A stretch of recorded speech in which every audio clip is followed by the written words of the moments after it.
ഞാൻ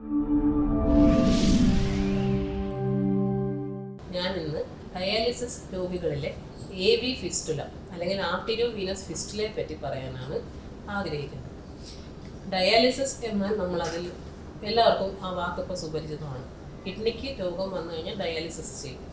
ഈ ഡയാലിസിസ് ചെയ്യുന്നതിലൂടെ നമ്മൾ ചെയ്യുന്നത് കിഡ്നി എന്താണോ ചെയ്യുന്നത്, ശരീരത്തിലുള്ള വേസ്റ്റ്, അധികമായി വരുന്ന വെള്ളം, ആസിഡുകൾ എന്നിവയെല്ലാം ഒരു മെഷീൻ വഴി നീക്കം ചെയ്യുക.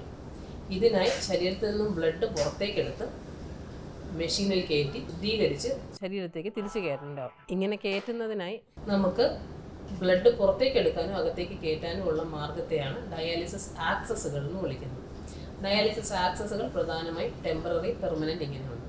ടെമ്പററി ഉപയോഗിക്കുന്നത് കഴുത്തിലൂടെയോ തൊടയിലൂടെയോ ഇടുന്ന ട്യൂബുകളെയാണ്. അതിനാണ് കത്തീറ്ററുകൾ എന്ന് വിളിക്കുന്നത്. ഈ ട്യൂബുകൾ വഴി ബ്ലഡ് പുറത്തെടുക്കാനും രക്തം തിരിച്ചു കയറ്റാനും പറ്റും. പക്ഷേ ഈ ട്യൂബുകളുടെ പ്രശ്നം എന്ന് പറഞ്ഞു കഴിഞ്ഞാൽ ഇത് താൽക്കാലികമായി മാത്രമേ നമുക്ക് ഉപയോഗിക്കാൻ പറ്റുള്ളൂ. പെട്ടെന്ന് വരുന്ന കിഡ്നി പ്രോബ്ലങ്ങൾക്ക് മാത്രമേ ഉപയോഗിക്കാൻ പറ്റുള്ളൂ. എന്തുകൊണ്ടെന്നാൽ കുറച്ച് നാളിരിക്കുമ്പോൾ തന്നെ ഈ ട്യൂബുകൾ ബ്ലോക്ക് ആകാനും അതിനെ ചുറ്റി ഇൻഫെക്ഷൻ വരാനും ചിലപ്പോൾ വിട്ടുപോകാനും വരെയുള്ള സാധ്യതകളുണ്ട്. മാത്രമല്ല ട്യൂബുകളിലൂടെ വളരെ കുറച്ച് ബ്ലഡ് മാത്രമേ നമുക്ക് പ്യൂരിഫൈ ചെയ്യാൻ പറ്റൂ. പക്ഷേ പെർമനൻ്റ് ആയിട്ടുള്ള നിരന്തരമായ കിഡ്നി ഡാമേജ് ഉള്ളവർക്ക് നമുക്ക് ഇതിനെല്ലാം ഒരു ശാശ്വത പരിഹാരം എന്നതാണ് AV ഫിസ്റ്റുലകൾ ചെയ്യുന്നത്.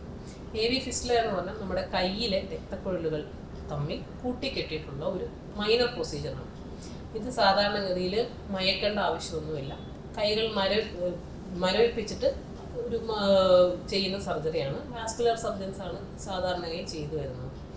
ഇത് ചെയ്യുന്നതിലൂടെ ഈ ഫിസ്റ്റുല വഴി നമുക്ക് ബ്ലഡ് പുറത്തേക്ക് എടുക്കാനും അകത്തേക്ക് കയറ്റാനും പറ്റും.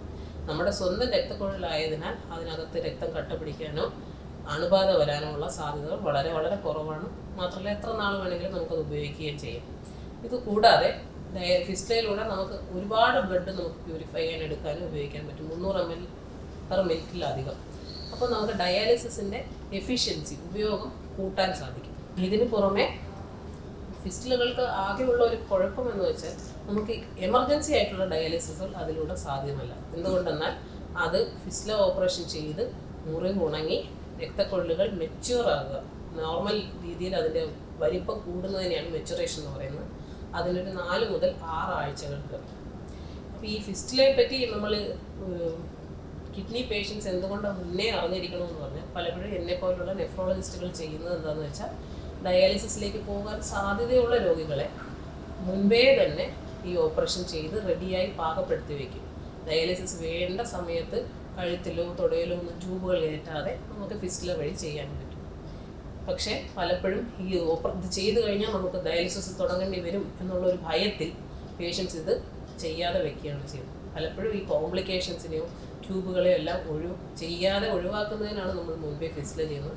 മാത്രമല്ല ഒരു പക്ഷേ ഡയാലിസിസ് പോകുന്നില്ലെങ്കിൽ അത് കയ്യിൽ ഫിസ്റ്റുല ചെയ്ത് വയ്ക്കുന്നത് കൊണ്ട് വേറെ കുഴപ്പങ്ങളൊന്നുമില്ല. നമ്മുടെ സ്വന്തം രക്തക്കുഴലുകളാണ്. അപ്പോൾ ഈ ഭയം ഒന്ന് ഒഴിവാക്കുന്നതിനായിട്ടാണ് ഇതിനെപ്പറ്റി പറയാൻ ഇന്ന് ആഗ്രഹിച്ചത്.